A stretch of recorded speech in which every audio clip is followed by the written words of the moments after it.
This channel does not promote any violent, harmful, or illegal activities. All content provided by this channel is meant for an educational purpose only. দেখুন আমাদের এই সমাজে কিছু নীতি আছে, কয়েকজন পুলিশ আছেন, কিন্তু আমাদের এই সমাজে নীতি পুলিশের অভাব নেই। চোপড়ার শাসক বিধায়ক হামিদুর রহমান নির্যাতিতার চরিত্র নিয়ে প্রশ্ন তুলে দিয়েছিলেন।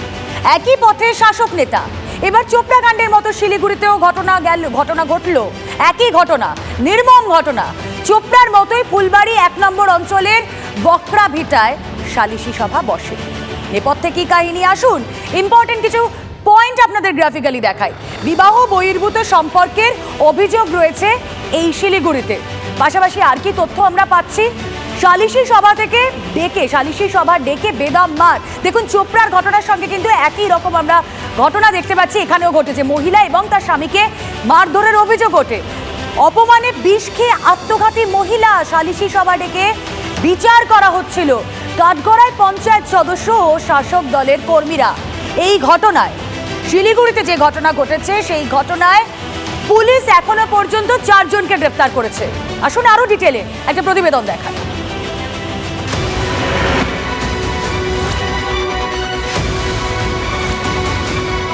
দেশে যেন কোনো আইন কানুন বলে কিছু নেই, সবই সালিশি সভায় বিচার হয়ে যাচ্ছে। আর মাতব্বর হচ্ছেন এলাকার শাসক দলের নেতানেত্রীরা। তারাই নীতি পুলিশের ভূমিকায়। ব্যক্তিগত সম্পর্ক স্বামী স্ত্রীর মাঝেও ঢুকে পড়ছেন তারা, যেমনটা হয়েছে ফুলবাড়ির বকরা ভিটায়। পরিবার সূত্রে খবর, 8 দিন ধরে নিখোঁজ ছিলেন মহিলা। থানায় অভিযোগ দায়ের করেন মহিলার স্বামী। এরপর স্ত্রীর ফোন পেয়ে তাকে ফিরিয়ে আনেন স্বামী। অভিযোগ, বিবাহ বহির্ভূত সম্পর্কের জেরে ঘর ছাড়েন মহিলা। ঘটনা জানাজানি হতেই সালিশি রাখেন এলাকার পঞ্চায়েত সদস্য তৃণমূল নেত্রী মালতী রায় ও স্বপ্না অধিকারী। মহিলা ও তার স্বামীকে বেধড়ক মারধর করা হয় বলে অভিযোগ। পরিবারের দাবি, অপমানে বিষ খেয়ে আত্মঘাতী হন ওই মহিলা। কিসের পঞ্চায়েত? আমরাই সবকিছু, এখানকার যা করব আমরাই করব। এখান থেকে এখানে নিয়ে এসে পুরো মারধর করছে। এই যে 2 টুম্পা আর হচ্ছে স্বপ্না বেশিরভাগ মারছে। আর ওর বর হচ্ছে বোঝেন, আমাদের ঘরে তালা মারতে বলতেছে। আমার ছেলেটাকে আসতে দিচ্ছে না। আমার বোন তো দল করে। হ্যাঁ, দল তো করে। কি দল করে? এই টিএমসি পার্টির। চিলিমিটি ধরিয়ে জলের মধ্যে মারছে, গায়ে মারছে, জুতে দিয়ে মারছে। মহিলার স্বামীর অভিযোগ, পঞ্চায়েতকে জানিয়েও কোনো লাভ হয়নি। জুতার মালা দিয়ে ঘুরাও এরকম বলছে। যে শিক্ষা হয় না, 2টা বড় বড় ছেলে পঞ্চায়েত ওখানে ছিল, তাও আসে নাই। পঞ্চায়েত সদস্য মালতী রায়ের কোনো প্রতিক্রিয়া মেলেনি, তবে তার স্বামী আজব সাফাই দিলেন। বাড়ির আশেপাশে যে মহিলারা যে 2-1 থাপড় দিচ্ছে সেটা দিতেই পারে। পাশাপাশি এর আগে 2বার ঘটনা ঘটছে। কোন ছেলেকে নিয়ে পালাই গেছিল, আবার বাড়িতে এসে লুকাইছিল, খাটের তলায় লুকাইছিল। সবাই মহিলাগুলো আবার ঘর থেকে বাইরে করছে।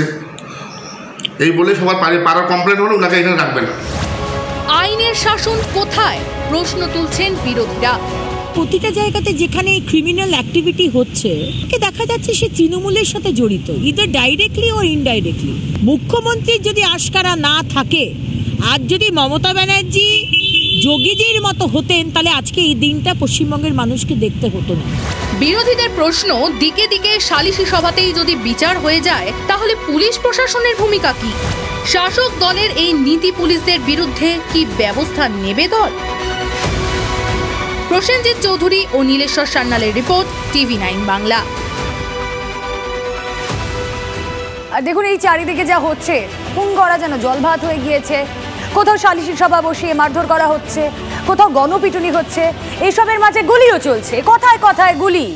আজ রাজ্যের 3টি জায়গায় শুট আউটের ঘটনা ঘটেছে। দেখুন একবার।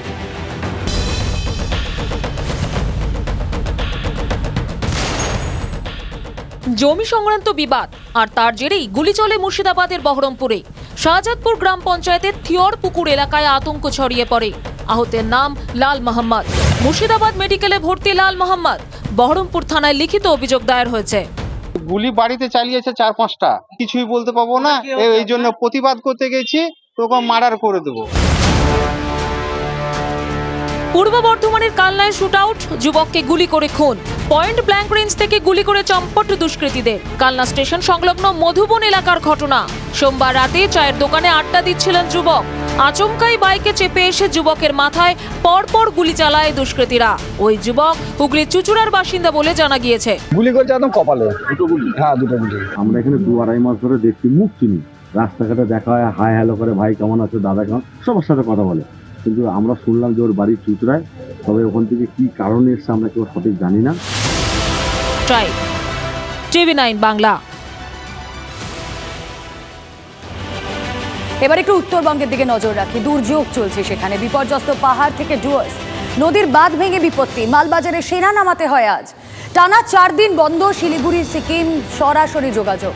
দক্ষিণবঙ্গের জন্য একটু আসার খবরও রয়েছে। কাল পরশু কিছু জেলায় ভারী বৃষ্টির পূর্বাভাস। এবার উত্তরবঙ্গে আগে এসেছে বর্ষা। গোড়া থেকেই প্রবল দাপট। জুন তো বটেই, জুলাইয়েও ধারাবর্ষণ। শুধু স্থানীয় বৃষ্টি নয়, বিপদ বাড়ছে সিকিম ভুটানের জলেও। পাহাড় ডুয়ার্স বিপদে বিস্তীর্ণ এলাকা।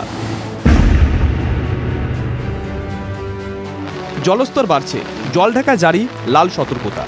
জলপাইগুড়িতে বাংলাদেশ সীমান্ত পর্যন্ত তিস্তা নদীতেও জারি হলুদ সতর্কতা। ফুঁসছে চেল, লিস, ঘিস, ডায়নার মতন একাধিক নদী। মালবাজার ধূপগুড়ির বহু তল্লাট জলমগ্ন। মালবাজারে লিস নদীর বাঁধ ভেঙে জল ঢুকে পড়ছে গ্রামে। ওয়াসাবাড়ি, চান্দাবাড়িতে সেনাবাহিনীকে নামানো হয়।